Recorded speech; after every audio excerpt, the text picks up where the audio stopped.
নমস্কার, বাঙালি রান্নাবান্না চ্যানেলে আপনাদের সকলকে আজকে যে রেসিপিটা করছি সেটা হচ্ছে কিছু ভাজা। আলু কেটে নিয়েছি, তার জন্য নিয়েছি একটু কর্নফ্লাওয়ার, বিট নুন, নিয়েছি এলাচির গুঁড়ো, প্রয়োজন মতো লবণ, হলুদ, কাশ্মীরি লঙ্কার গুঁড়ো,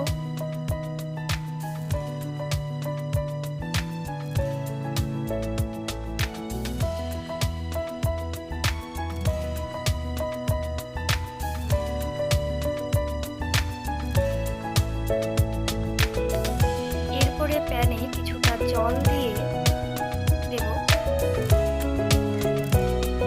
জল দিয়ে কেটে রাখা আলুটা ছেড়ে দেব এবং কিছুক্ষণ ওয়েট করব বয়েল হওয়ার জন্য।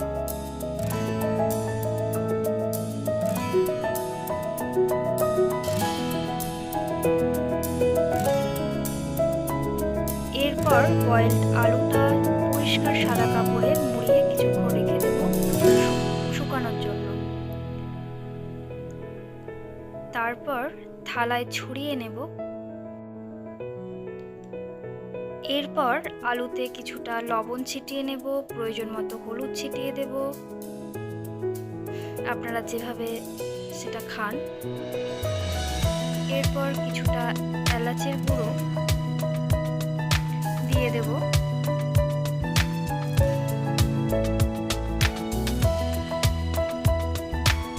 এরপর দিয়ে দেব কিছুটা কাশ্মীরি লঙ্কার গুঁড়ো, দিয়ে দেব বিট নুন, অ্যান্ড শেষে দিয়ে দেব কর্নফ্লাওয়ার। এরপর পুরোটা মেখে নেব। একটা প্যান গরম করতে বসিয়ে দেব। তেলটা কিছুটা গরম হলে এইভাবে আলুটা ফ্রাই করতে থাকবো। আলুটা ফ্রাই দেব। ফ্রাই হওয়ার জন্য ভাত, মসুরের ডালের সাথে এই আলু ভাজাটা ভীষণই টেস্টি লাগে। আর আমার ভিডিওটা দেখার জন্য